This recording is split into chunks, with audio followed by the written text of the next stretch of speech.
Hello, everybody. Welcome back to beautiful Throwtown, Ramona. It's another sunny, windy day here in Oklahoma. I'm Dan McQuaid from McThrows.com. I'm here with my dear friend and partner in throws nerddom, Joe Frontier of Throw Big, Throw Far. Hey, we're watching the Javelin here, men's and women's combined. We're going to keep you updated on how that's coming along. Also, we wanted to talk about yesterday. It was a sensational day here. Many apologies for the technical difficulties, but there's a lot going on here. We'll talk more about it. Joe, what did you think of yesterday?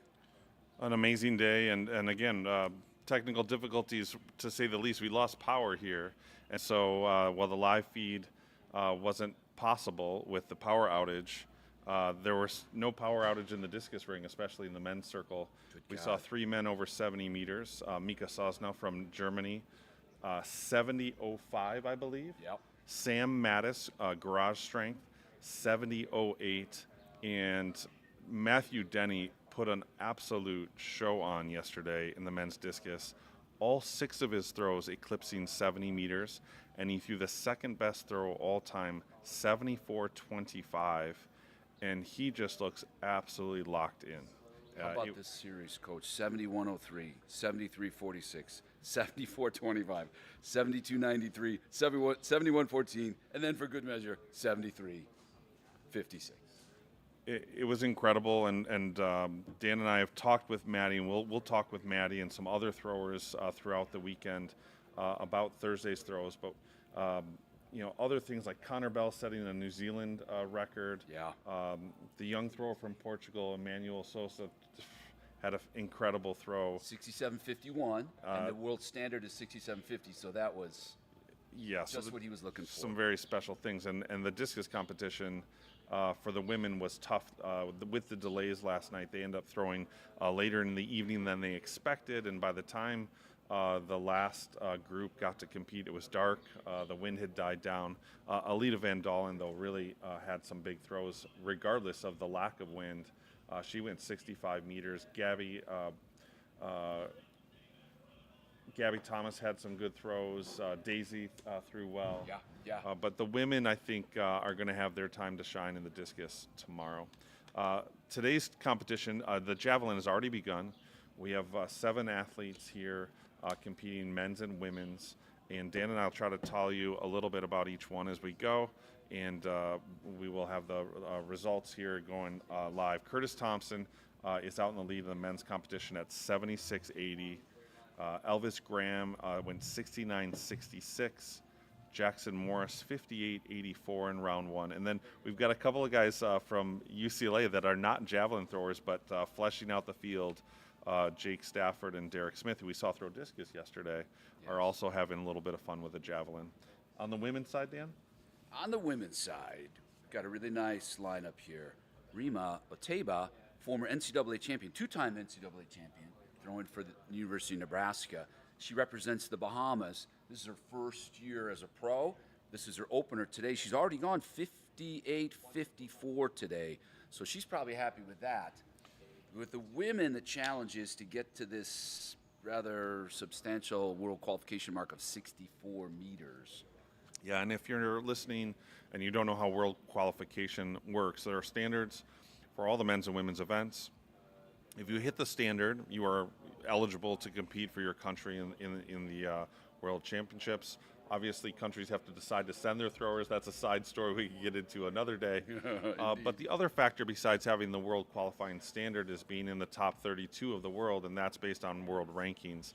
And so any world level meet offers the opportunity to achieve points and score points, and those points go into a calculation along with the quality of the meet, the level of the meet, and obviously the distance and placing of those meets. And as athletes accrue world championship points, they can move up in the rankings, and whether or not you have the qualifying mark or not, you can qualify to make a world championships or an Olympic championships based on the count back in the world rankings.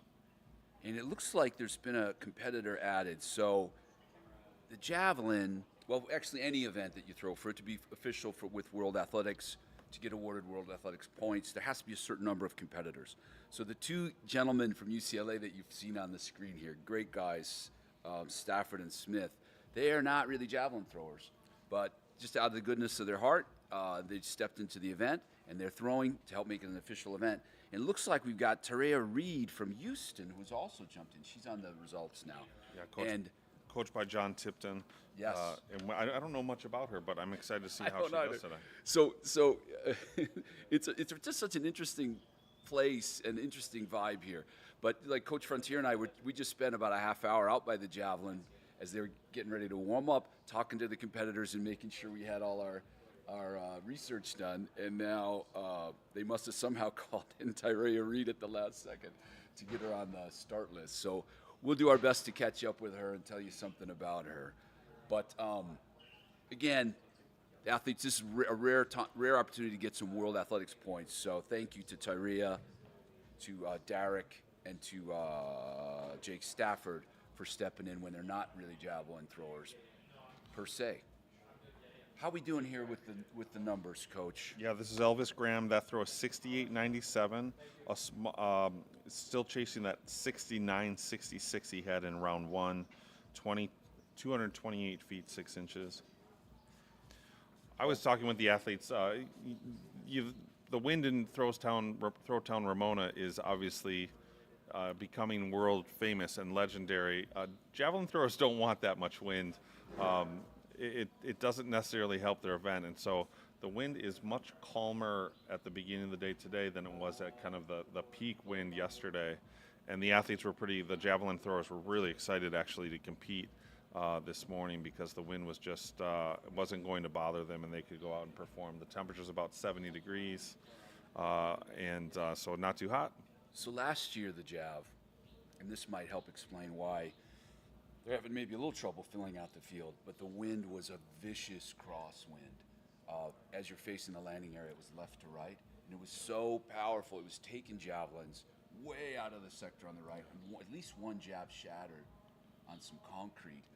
And so I have a feeling, the wind is the draw here for the discus, obviously. So you got 5 rings, so you can put the discus throwers in the optimal ring, but there's only one javelin runway.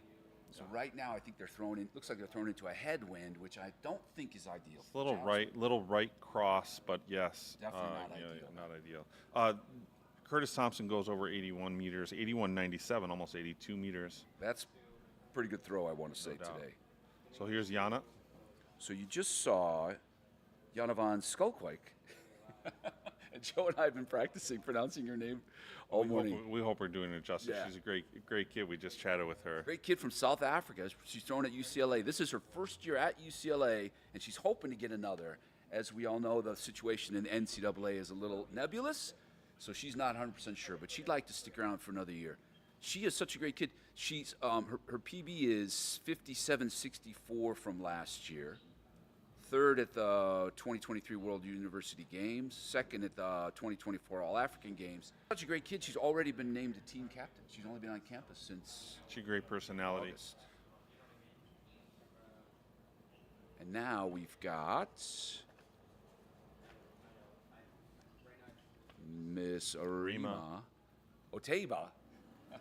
Sorry about the pause there, but we've got the names written out like phonetically. We're shuffling the cards, and we want to make sure we say the names correctly for these great athletes. But that's one of the wonderful things about this, Coach. There are athletes from all over the world.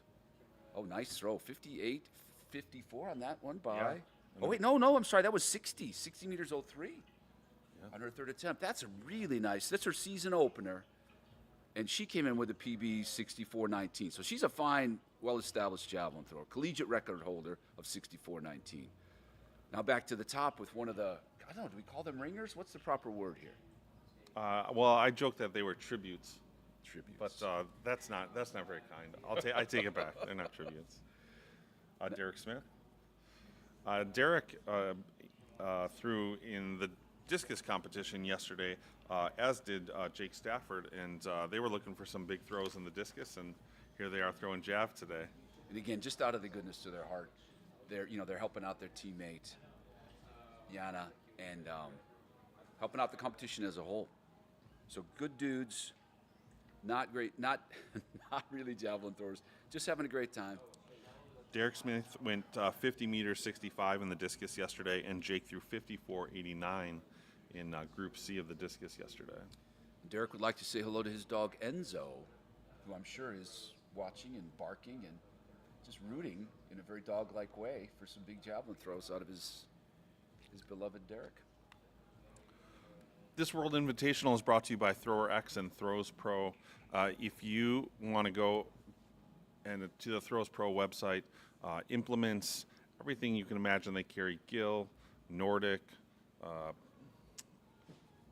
fiber sport, wall shot, Nemec, just about every implement you can imagine. If you want to get your hands on some great implements at great prices, go to throwspro.com.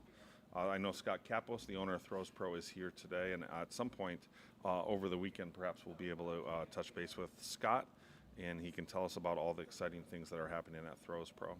Thank you, Throws Pro. Looks like we got Jackson Morris on the runway here. Jackson, a recent graduate of Colorado State, where he had a discus PB of 58.38 and a Jav PB of 74.27.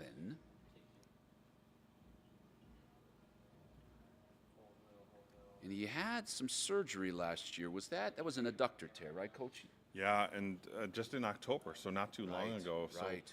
He's excited just to kind of be working back into things. He said he's feeling pretty good, but I don't know that he's ready to approach trying to hit a PR, but he feels good enough to compete, and he's been training well and slowly working himself back into shape. An adductor tear in October, and now it's April, is not a fun thing. No, I can imagine. He was smart, though, to train with Kara Winger, because who knows more about coming back from injuries. Yeah, and he was a discus and javelin thrower at Colorado State, throwing for Coach Brian Bedard. And Kara Winger, obviously American record holder in the javelin, who's here this weekend helping out with Throwtown Ramona World Invitational, is also based in Colorado and is hoping to help Jackson, reach his potential as he competes post-collegiately. We just saw Elvis Graham from Jamaica make an attempt.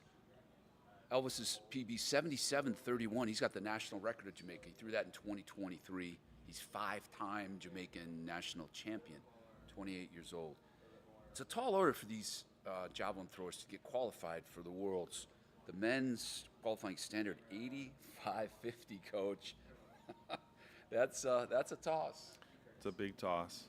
And a lot of times, and we've seen this, both javelin events end up with the field really being fleshed out with qualifying points rather than the qualifying standard. Right. So we got Curtis Thompson here. Foul for Thompson in round 3. Curtis had a huge opener a couple weeks ago, 87.76, personal best. He's had some big throws in the past. He went 87, I want to say it was, I think, 2 years ago at the Jav Fest in Pennsylvania. So he's got some big throws in him. His challenge, I guess this is true of every thrower, consistency. Yeah. It's great to throw the 87.76, get the world qualifier, but when you get in the big show, you got to be able to throw. You got to be able to throw 82, 83. Well, be in the final. Yeah, and what I think for an athlete like Curtis, it's great to see him have a big throw like that so early. And then the question is, how do you continue pushing that number consistently, and how do you keep pushing that number where you can do it on the biggest stages? Yeah. He said, he's got a lot of experience now on the big stage. He's thrown in the Olympics, a couple of world championships. He was Pan Am champion himself in 2023. He's got a lot of experience. He said the key is going to be consistent training. As we know in the javelin, it's really easy to get injured, really easy to lose training time. So after 3 rounds, Jake Stafford 162.6, Derek Smith 169.9. Those are our courtesy throwers.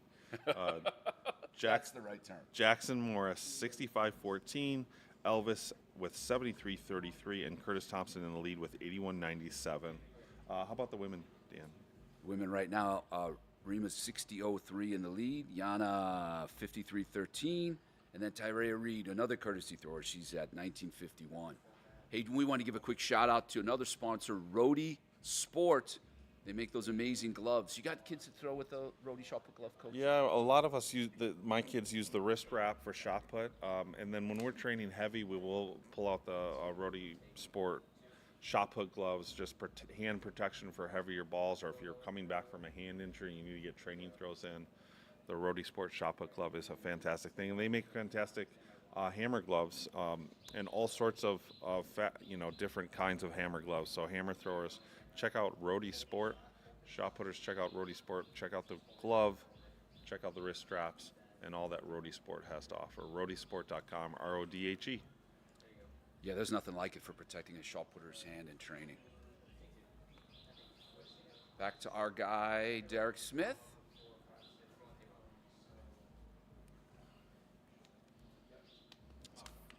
Foul in round 4 for Smith. And now his teammate, Jake Stafford. Jake, I think I mentioned this yesterday, although I'm not sure if we were on the air at the time or not. He was state champion, California State high jump champion when he was a senior, and runner-up in the disc. I pronounced, without any fact finding, Dan's much better at research than I am, but I pronounced him the best high jumper at the meet yesterday. Yeah, if we had a spontaneous high jump competition, I think it might be between him and me actually, but I'd got to give him the edge. He's a little taller than me. He actually also has a 52-meter javelin PB, and he's kind of flirting with that, huh? 49.55. I'm going to guess that neither of these guys train the javelin at all. I think that's an excellent guess. But it's fun to see them compete and give it hell out there. Stafford's 4th round throw is also a foul. Jackson Morris will be up next. Jackson, again, coming off surgery for an adductor tear. And you hate to say it, but if he's going to dedicate his life to the javelin, this probably won't be his final surgery. Well, I know most of the javelin throwers that I know have had to deal with some sort of elbow surgery, but a lot of them come back stronger once they, Tommy John surgery is not just for baseball pitchers, it's for a lot of javelin throwers as well. Yeah, it's amazing. It's amazing how they come back. I mean, the violence of it, when someone is really aggressively throwing a javelin, the violence of it, you got to block with your left side after about a 25-meter sprint. All that energy comes through your shoulder, then your elbow. It's like running into a car crash, and you're going to do it at the end of every throw. Yep. If you are listeners to the Throw Big Throw Far podcast, Dan and I have had the chance to talk with Kara Winger about a lot of her ACL injuries and her recoveries. It's a tough event. Maybe one of the most oft-injured events in track and field. Hey, shout out to Fiber Sport, another big sponsor here at Throwtown. They make some fine discuses, and they just make a big contribution to this event. I know they were all over the place last year, and they will be again this year, helping athletes, giving away discs, and just being a great supporter of this event. So thank you, Fiber Sport.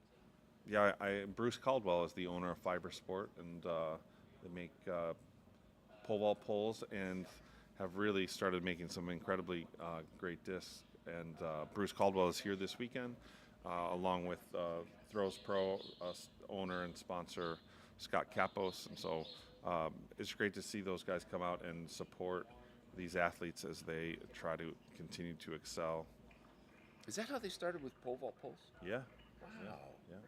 I guess I never paid much attention to. There's more fibers in a pole vault pole than there are in a discus. Hence, Fiber Sport. Okay. All right.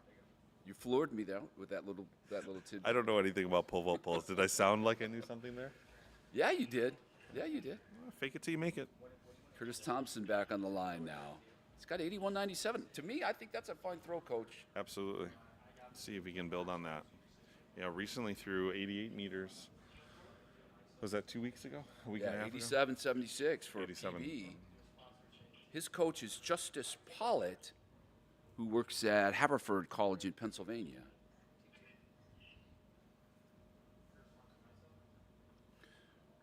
Curtis, again, looking for consistency.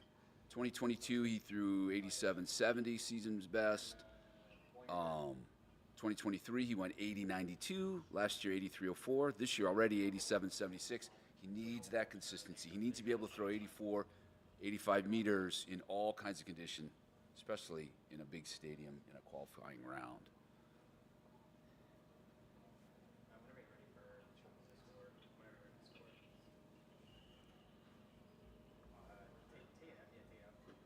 Take it up. 81.76. So now he's got 2 throws over 81 meters. That's, and then again, that's exactly what he's looking for. I would think on a day like this where you're not necessarily getting a very helpful javelin wind, stacking up those throws a little bit over 80 meters is just what he wants. Absolutely. Here is Jana von Skolkwijk again. I just like saying that name now, Coach. You say it better than me.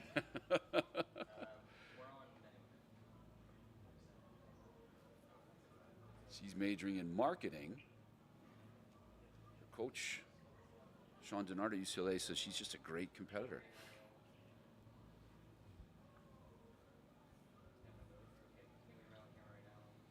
She hit that one pretty well, actually.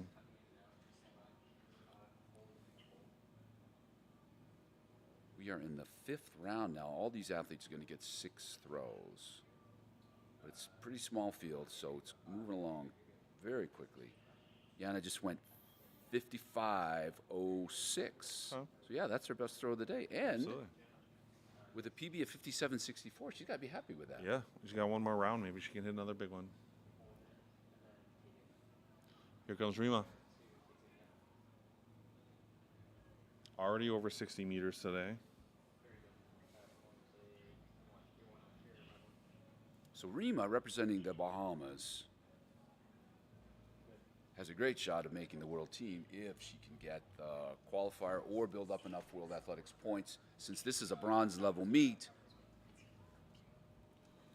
this is a great opportunity to get started on that, accumulating some points.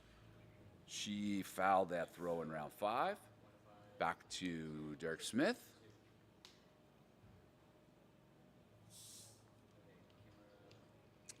Derek was an All-American water polo player in high school. Should that translate to the javelin? Well, you got to throw a ball pretty hard if you want to score goals in water polo. He's thrown 51 meters. Yeah, that's awesome. How do you do that? Good athlete. Is that what He's it just a is? good athlete. I wouldn't know. I saw Derek compete last year as a high school senior at the Nike Nationals. I had several of my athletes out there and got to chat with his mom, April Smith, who was part of the coaching group that went to Indoor Worlds as part of the USATF group of coaches. So he comes from a pretty good throwing ilk, whether he's throwing water polo balls, discs, or shots, or today javelins. Is he ahead of Jake Stafford now? If so, I didn't see the mark on that one. If so, I pity Jake Stafford because there's going to be a lot of trash talk. Well, yesterday he is 51.74. That last throw was 49.62. So here's Stafford.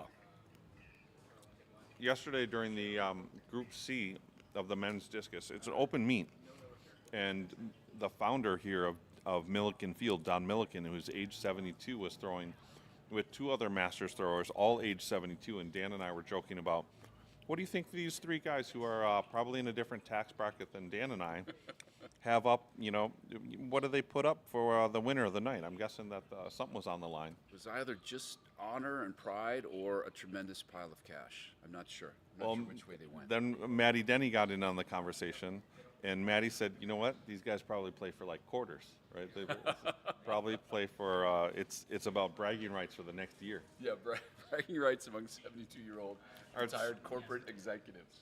Right? I think next year, Mr. Burns is maybe going to come out and throw a little discus as well.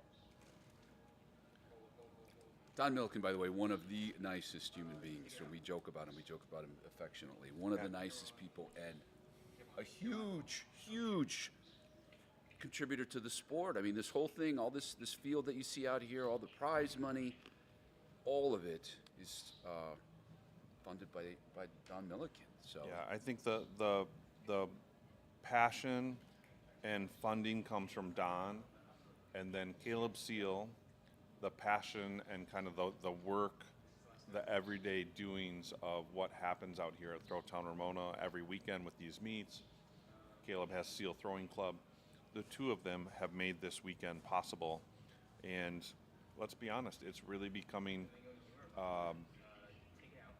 an epicenter that people are seeking out from all over the world to come and see where they're at in April. Which is why we have trouble pronouncing names and we have to write them out phonetically on these note cards. This weekend, we saw almost the entire German Men's Federation of Throwers here. Yes. Italian throwers, Portugal, New Zealand, Australia, Sweden, the Netherlands, South Africa, Bahamas, Jamaica. It reminds me of the European Championships. I know you just mentioned a lot of countries that are outside of Europe, but the little groups of different nationalities and cheering each other on and pulling for each other. The atmosphere is just wonderful. It had to be like half a dozen people from Italy yesterday. Yep. Coaches and athletes, and that was a long day yesterday. If you were here for the men's disc and the women's disc, the whole thing, which they were, and they stayed, to cheer their last thrower was Daisy, and she was thrown in the dark. Yeah. And they just stayed and cheered for each other, and that reminds me a lot of the European Championships. That's something. It's an interesting thing. We were talking with Frederick Dakers this weekend too, and I asked him and Chad Wright, why? How does Jamaica produce all these fine throwers? And that's what they pointed to. They said it's a great environment, that the throwers support each other, that they're friends, they see each other constantly at competitions, and it's just a really encouraging environment. As I was talking with Frederick, I was just amazed at just his mature perspective. Obviously, he's been in this sport for a while now. He told us his age. Did he say? He's 31. He's 31. Yeah. But his perspective has really evolved. He said, where he wants to throw far, but when he was young, that was the only thing, and now it's much more about going, performing, putting on a show, having fun, supporting the other athletes, and that was just kind of a wise point of view that you don't get when you're 22, 23, 24. You're so involved in what you are doing, and Frederick really had, I think, a beautiful perspective, and the camaraderie in our sport, in the throwing events specifically, in track and field, I think, is something that makes it so special. He also had some really interesting comments about the discus, the men's discus in particular, because that's his source of expertise, and how he feels like the sport gets more popular when the best guys are a little fiery, have some showmanship. Yeah. He mentioned, his great competitions against Daniel Stahl. And Daniel, if you've ever seen him when he makes a big throw or wins a meet, he kind of goes nuts and runs around, and seeing a giant guy running around and rolling on the ground, kind of fun. He's Thor. Yeah. And you lean into that perspective is what Frederick said, is that, if these guys would lean into their personality, it only bodes good things for the throwing community as we try to expand kind of the viewership and the fandom of throwing. Yeah, and we're going to see that, on display Sunday. Matty Denny is a big guy with a big personality, besides being a fantastic thrower. And, he and Mikolas Aleknin, even though Mikolas is a quiet guy, reserved dude, they're going to be going toe-to-toe out there on what promises to be a really great weather day for the discus. So it'll be interesting to see if some of their, if that kind of develops into one of those dramatic kind of personality clashes. Even though, again, Mika's so gentle and so soft-spoken, I think you're going to see Matt Denny maybe drag everybody into showmanship mode. Absolutely. Rima just closed with 56.73, so her best today again, 60.03. Pretty nice opener for Rima. No doubt. Men's competition, Curtis Thompson went 80.73 in round 5. No improvement, but again, that's his third throw over 80 meters, and he's got 2 out close to 82, and so we're coming up on our 6th round men's throws. Derek Smith a foul. I feel like someone needs to buy Derek Smith a beer, because he's not old enough for a beer. You can't say that. All right, someone needs to buy him a burrito. Okay, a burrito, something to step in to this competition. And what did he throw? What was his best mark? 51.74. Good job, Derek. How? And now here's Stafford with his chance to save face, and I could beat. I got to think they got a burrito on the line. Yes, I think there might actually be a fist fight. Maybe we could sponsor the burrito for these two guys. Or the fist fight. Nice. We got enough cameras out there. What did Jake end up with there? I didn't see the number. It's a foul in round 6 for both of the UCLA guys. So Smith beats Stafford. Hey, kudos to both those guys for sticking it out and taking all 6 throws. Look at that. There's a smile on the face. Yeah, several birds have joined us in our booth, so we hope you're enjoying the quiet sounds of nature behind us. Stafford's smiling because he knows he's in for it. It's going to be a long weekend now. So Jackson Morris, Elvis, Graham, and Curtis Thompson, final 3 throws of the competition. So we heard yesterday from Nick Percy that he told Matt Denny if Matty holds the world record by the end of the competition on Sunday, Nick Percy, will shave his head in his honor. Do you think something like that's going to happen with Stafford and Smith here? I told Nick Percy he got the raw end of the deal because Matty didn't put anything up if Nick Percy throws far. If Nick breaks the world record, I don't think Nick will care if That's anyone shaves their head or That's fair. or whatever. 62 meters is Jackson Morris's final throw of the day. I think he's got to be happy too, huh, Coach? Hey, he finishes at 66.49, 218 feet 1 inch. Yeah, coming back from that injury. Yeah. We're hoping that he can stay healthy and work himself back into the form that he's looking for as this season continues. But a great opener for him, and we wish him the best. Oh, hey, speaking of Jackson, his coach, Kara Winger, her birthday yesterday. Yeah, happy birthday to Kara Winger, one of our favorite humans on the planet. I promised to sing. You ready? I made no such Happy promises. birthday to her. Yes. Happy birthday to her. Happy birthday, awesome Kara. Happy birthday to you. This is what all the Javelin people have tuned in for. I'm not sure. We'll have to ask Jason Coons from Throws University if the viewership just dipped after Dan saying happy birthday. Coach Frontier has that hostage look on his face now.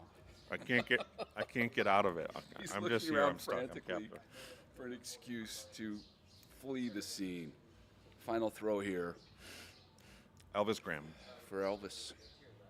Super nice guy, like all the Jamaicans. We were hanging out with him yesterday, and I don't know, there must be something about, it's like Canadians, I guess, and Australians. Yeah. True. Just super nice folks. Elvis again with a PB of 77.31. He's looking to pick up some points here. Like Rima, I'm sure if he can get the standard to get enough points, he will go to the World Championships. He's by far the best javelin thrower in his country. What did Elvis end up with there? 6-round foul, unfortunately. Okay. Curtis Thompson on the runway for the final throw of the day. We want to thank all the sponsors of the Throwtown Ramona Throws Invitational, World Invitational. I don't think that was an odd foot placement at the end there. I'm not sure. Kind of slipped. Absolutely. It's hard to imagine with wearing javelin cleats, but again, it's a really good day. Several throws over 80, right? Yep. And Watch just at the end there. Oh, Yeah. After the throw, but I'm hoping Curtis is okay. He waved to folks. It's all But about it is a consistency. 6-round foul. So Curtis Thompson's best 3 throws of the day, 81.97 in round 2 was his best of the day. Round 4, 81.76, and round 5, 80.73. I'm going to call that a good day, Coach, because again, that crosswind can't be helping much. Yep, I'm hoping that Curtis is satisfied and building on something, and we'll see more from Curtis throughout the season. Elvis and Jackson, I don't think we'll be seeing Derek and Jake in any more javelin competitions Which is kinda unless sad. called upon. Yeah, it's kind of sad. They'd be like Batman. If they see the bat sign flashing off the clouds in the night, they know. Get your Jav shoes and get out here. Absolutely. Kara Winger there on the microphone just off screen as she lets Curtis Thompson know that what he already knows, he's the champion of the day. The Throwtown Ramona World Invitational is brought to you by Thrower X and Throws Pro. Go to throwrx.com and you can join our insiders group and get access to a bunch of free throwing education videos from myself, Joe Frontier, Scott Kapos, and world champion Ryan Whiting. Also Throws Pro, the equipment you need to throw far, Roadie Sport, and Fiber Sport. We want to thank all the sponsors of the Throwtown Ramona World Invitational. We'll be back in about an hour with some women's hammer. Women's Hammer coming up today, 1 o'clock. Make sure you watch that live feed. Men's Hammer to follow. There'll be one flight of women's. Top 8 will get 8 more throws. There's going to be 2 groups of Men's Hammer. So when I say group 1 is going to have top 8 go to finals. Group 2 is going to have their own finals, and we will see them this afternoon. Thanks for watching, everybody. Thanks. We'll see you later.